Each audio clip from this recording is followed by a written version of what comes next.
हरे कृष्णा कृष्णा कृष्णा हरे हरे, हरे राम राम राम हरे हरे।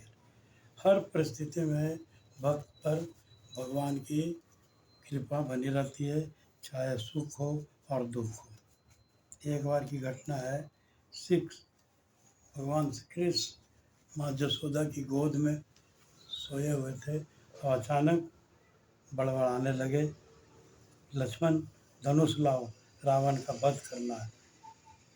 और अचानक उठकर बैठ गए और माँ से कहने लगे, माँ मैं ही नरसिंह देव हूँ, मैं ही वामन देव हूँ, मैं ही नरसिंह देव हूँ, मैंने हिरण्यकश्यप का वध किया, मैं ही वामन देव हूँ जिससे छल से तीनों लोग को अर्जित कर लिया हूँ। तो माँ यशोदा कहती है कि बिल्ली की माँ सुनकर तो तुम तो भाग कर और मेरे गोद से चिपक जाते हो, और तुम एक चौखट पार नहीं कर सकते, और बड़े आए वामन देव बनने और वामन देव बनने या या नरसिंह देव बनने। तो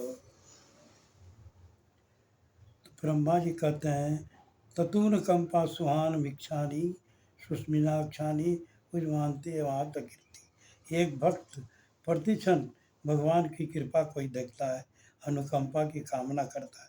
दूर महाराज अपने पिता उत्पाद की गोद में बैठना चाहते थे, लेकिन उसकी सौतेली माता ने उसे बोला, नहीं नहीं नहीं, तुम इस गोद में बैठने के योग्य नहीं हो।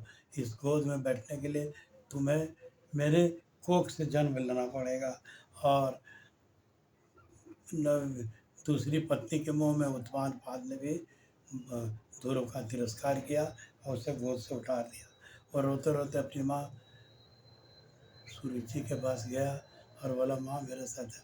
बोला, कोई बात नहीं बेटे,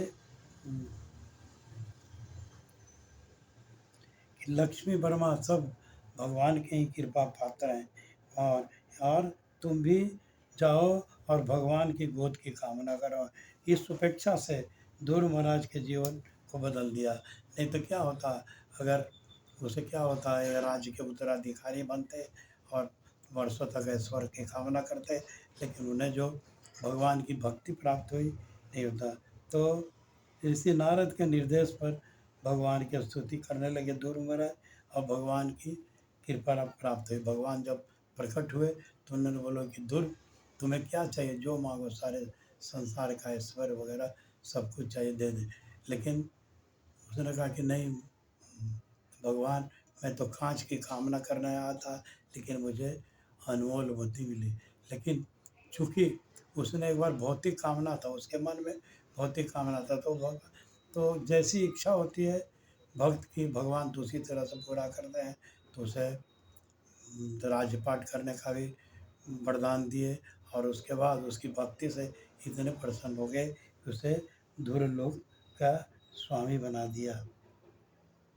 तो भगवान क्या करते हैं कि जिस पर कृपा करना चाहते हैं, जो विशेष कृपा करना चाहते हैं, उसके भौतिक ऐश्वर्य को छीन लेते हैं और हमेशा कीर्त भक्ति का ध्यान रखते हैं। ततेन अनुकंपा, ध्रुव महाराज की कामना कर रहे थे, पर उन्हें अनुलभ प्राप्त हुआ और ध्रुव लोक के स्वामी बने। तो भगवान की जो भी भगवान जो भी करते हैं अच्छा करते हैं। हम तो उनके वो परम पिता हैं, हम उनके पुत्र हैं, और कभी पिता अपने पुत्र को अनदेखी नहीं कर सकता। तो एक छोटी सी कहानी का उल्लेख करता हूँ। एक राजा था और उसका एक मंत्री था। तो हमेशा किसी काम में, भला हो बुरा हो, तो बोलता था कि भगवान की कृपा है, अच्छा हुआ अच्छा हुआ। तो उसकी ये बात थी, उसकी आदत थी।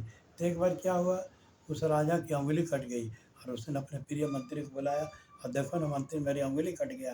बोला, भगवान की कृपा से बहुत अच्छा। राजा बहुत क्रोधित हुआ। उसने कहा कि अरे, ये कह रहा है भगवान मेरी उंगली कट गई, और ये कह रहा है भगवान की कृपा।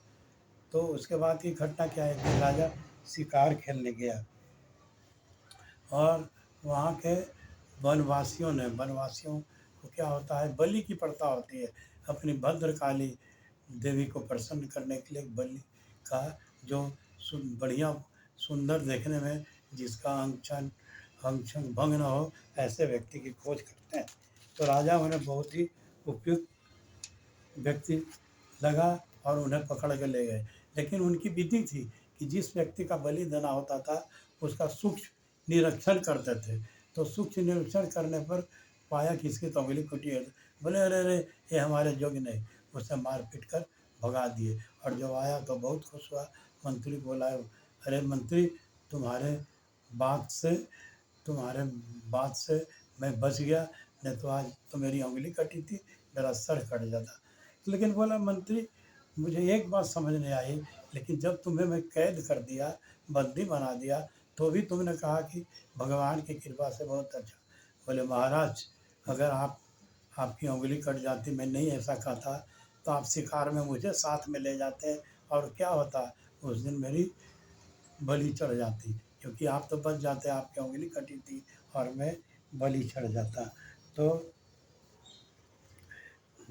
तो मंत्री मुस्कुराया और कहा, सब विधि का विधान है। अगर मैं कैद में नहीं रहता तो आपके साथ शिकार खेलने जाता, जहाँ मेरी बलि हो जाती।